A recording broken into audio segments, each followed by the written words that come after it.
Hey everybody, welcome back to T-royCooks. Appreciate you joining. Folks, we're just hanging out today. I'm cooking some back ribs on my Weber Smokey Mountain, my 22.5-inch Weber Smokey Mountain. So I thought I'd bring y'all along. A little short video, just say hey, how y'all doing? And show you some ribs cooking. Be right back. Stick around. T-Roy's chilling in the backyard grilling, cooking up some barbecue for you. T-Roy's chilling in the backyard grilling, showing you that you can cook it too. Always with a beer or whiskey, but he cooks responsibly.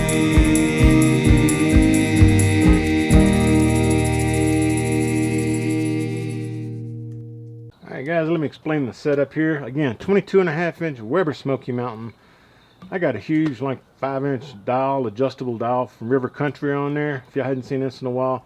We're maintaining about 250. I've got Kingsford charcoal in there, just charcoal briquettes, blue and white bag. I've got water in the water pan. I do have the Arbor Fabricating charcoal basket in there. Links down below if you want to check it out. Vent up top is wide open. Bottom vents are closed to about the size of a number 2 pencil. Closed down, you know, about the pinky size. All right, when y'all see how pretty these ribs are, you're going to understand why.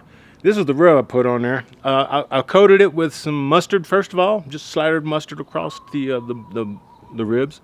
I was out of Worcestershire. You know, that's usually my go-to for a rub binder, but I went with mustard. You know, it'll work. That's what most people use. Heath Riles, folks. Heath Riles has been doing some good stuff lately. I checked out some of his rubs. I got the authentic competition barbecue rub right here from Heath. Smells great, looks great, tastes great. We're gonna check it out on some ribs. Let's keep them on the Weber Smokey Mountain. There we go. That. Go. I mean, really, look at the color on those ribs, folks. Those ribs look good. Just kind of squish them together. Make sure they're straight, because that's gonna be how they cook. Put the lid back on that sucker, and let's see.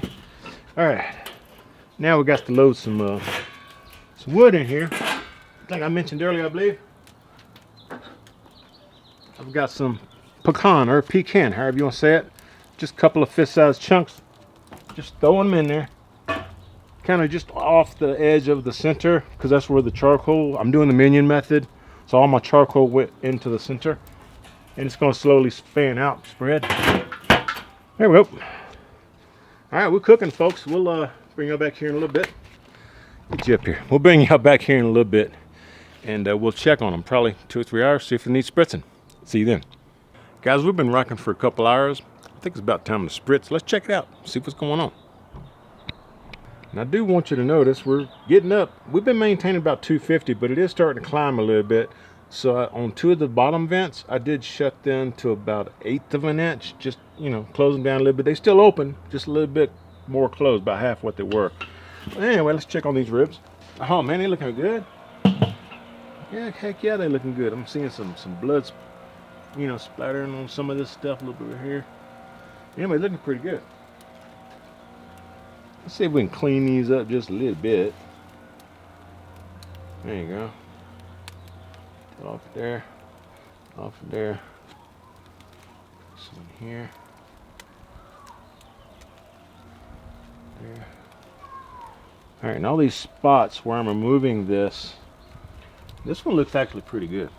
Maybe a little bit there, not much. Yeah, that one looks pretty good. They are getting dry though, you know. May add some more stuff on it here in a little bit. Anywho, what I was getting at was I'm gonna put some more of this on those spots that I just removed some of this. So we can get this going here. Put a little bit in there. There we go. Alright, and we're gonna come back and spritz. Just kind of set that rub on there. Oh, my spritz is just some apple juice and water.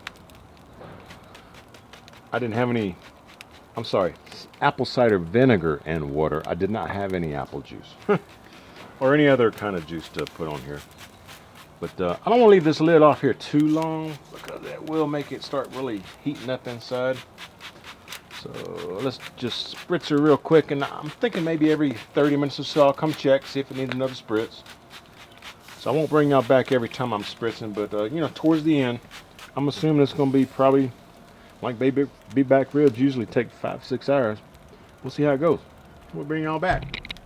All right, folks, we're about halfway through the cooker, so we're 2.5 hours in. Still hitting about 250. That's pretty cool. It did crank up to about 275, and I shut some of the vents down while I was checking on spritz. But and I'm still spritzing. I just 2.5 hours in, I'm spritzing every 30 minutes.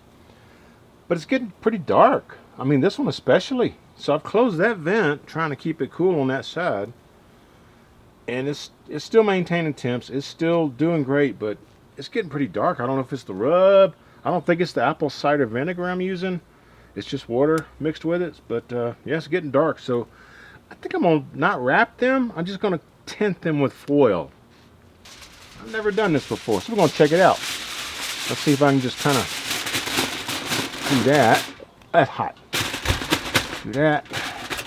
Yeah, there we go. Let's see if the helps protect it. And I just spritzed them, so you know they should have some moisture under there. Right out so I can put the lid on. Anyway, just gonna let it ride like that, folks. And 2.5 hours in, we will try to still maintain 250 or thereabouts, and we'll keep checking on it. Bring you back. We're still maintaining about 250 or so. So let's check a look. 4.5 hours in now, and I'm thinking I'm gonna put some butter on here. I already did about 30 minutes ago. I already put a little butter on there, and I think this foil is really helping quite a lot, actually. I think. Yeah. But anyway, cooking a little bit lower temp, just trying to maintain everything. So yeah, we're gonna go on a little bit of butter. We're gonna keep the tint on to try to keep these ribs from getting browned up on the top. I mean, it's not gonna hurt the flavor. Just you know, it's not eye appealing. You know what I mean? All right, so we're gonna go on here like that. Make sure you get all the corners. There you go. Okay. Same thing on this one. Get all the corners. That's where all the heat comes around it. So make sure you get them corners. All right. Okay. And I think I tasted this rub a little bit earlier, and it does taste good, but I think it could use some more salt and pepper. So I'm gonna go on with a little bit extra rub on here. Let's see what I got here. Old buddy KosmosQ. There you go. We're gonna go on with some of his honey killer bee. That's pretty good stuff right there. Let's see. We're going with some of this. Just put that on there like that. You know, not a heavy amount, just enough.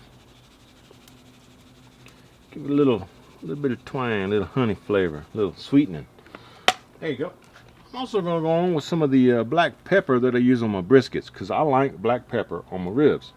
And y'all was asking, excuse me, y'all may have been asking why I'm using that the blue butter, this parquet right here. Folks, this is what Johnny Trigg uses on his ribs. If you ain't sure or have never heard of Johnny Trigg, T-R-I-G-G, y'all look him up. He's an old timer, but he loved this stuff. I love the flavor of it myself. That's why I'm using it. And so did he. And he's got a bunch of competition wins. So that's another one. All right, so we're just gonna go on with a little bit of this black pepper here. Thought it had a sprinkle thing on top. I guess I took that off. Anyway, we're just gonna kind of sprinkle this black pepper on here. This is I think it's 12 mesh. Got it off Amazon. I don't know. But we're gonna go on with some black pepper. Just kind of spruce it up a little bit, y'all. All right. There you go. I'm doing this a little different than I usually would. I'm not going the layers of flavor like I usually would. If y'all seen my videos in the past, you know what I mean. Anyway, we're just gonna cook like that. I am gonna give it another little hit of spritz though. Kind of let that butter and that pepper and that honey rub get kind of combined on there. There you go. All right. And of course, we're going back on with our foil. Keep everything all nice and tight. There we go. And we're still maintaining 250. Again, 4.5 hours in, I think we are. And we're looking good. Bring y'all back here in a little bit. Should be almost done. All right, guys, we're still hovering about 250. We're doing good. But my wind is really picking up. I think I may have some storms moving in, so glad I did this early. All right, so we're about 190 on that one. This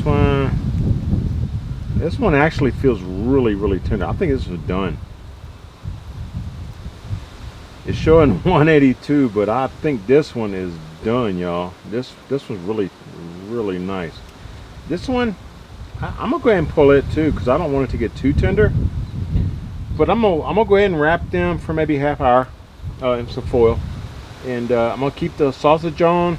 We're gonna cook some bread and stuff. Anyway, we'll see y'all back here when we taste them. All right, folks. Moment of truth. Let's check this out. See what's going on. I mean, it looks good. It's I can still see juice and stuff running over here. Let's check it out. Let's see what we got going on. Just cut it right down the middle. Why not?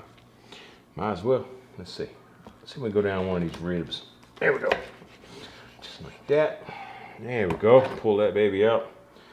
This took right at 6 hours. I mean, you know, I probably could have pulled it at 5.5 or 6.5, but you know, didn't want to get it overdone, but didn't want to have it not look, you know, appetizing either. Anyway, that's what we got, folks. Now check it out. Again, Smoky Mountain doesn't put a whole lot of smoke ring on, but yeah, you get some. I mean, I don't know if you can see that or not, but it got a little bit. Let's bring this up to my mouth. Let's check it out, folks. All right, guys. I already took one bite out of this rib. Here to tell you, it's good. Let me see if I can redo it though, because I think I messed up a little bit on the last take. Anyway, taking a bite. See the rib? Yeah, got some smoke ring. It's good. It's still really juicy. Really, really juicy. Let's give it a shot. Let's go this way.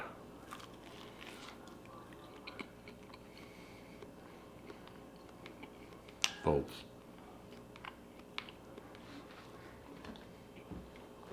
I'm here to tell you.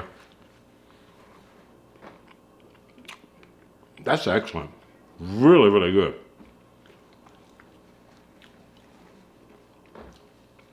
I wouldn't say it's the best ribs I've ever cooked, but it's really, really good. The ribs I use are really good. The Heath Riles, KosmosQ, little 12 mesh black pepper from Amazon. And then the butter, the blue butter from that I got from Johnny Trigg. You know, not from him, but that's where I got the idea. Folks, all this comes together is what I'm trying to say. If you want some good ribs, get your Weber Smokey Mountain. Try out this recipe right here. You knock your socks off, dude. I'm telling you. I think I'm going to give one of these racks, I think, to my neighbor. We'll see what he thinks about it. Yeah. Probably won't let me film them, but we'll see what's going to happen. All right, here we go. Cheers, everybody. If you like this, y'all give me some thumbs up. Hope you share the video. When you do, please tell all your friends. T-royCooks responsibly. Cheers, everybody. We'll see y'all next time. It's really good. Trust me, really good.